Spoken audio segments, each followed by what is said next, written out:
திருப்பூர் தாராபுரம் சாலையில் உள்ள பிரசித்தி பெற்ற அருள்மிகு கோட்டை மாரியம்மன் திருக்கோவிலில் ஆண்டுதோறும் மாசி மாதம் பொங்கல் திருவிழா நடத்தப்படுவது வழக்கம்.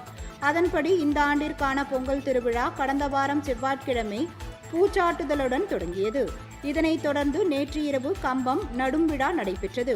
இதையொட்டி கம்பம் ஊர்வலமாக எடுத்து வரப்பட்டு கோட்டை மாரியம்மன் கோவில் முன்பு மேலதாளங்கள் முழங்க நடப்பட்டது. ஏராளமான பக்தர்கள் முளைப்பாரி மற்றும் தீர்த்த குடங்களுடன் ஊர்வலமாக வந்து அம்மனை வழிபட்டனர்.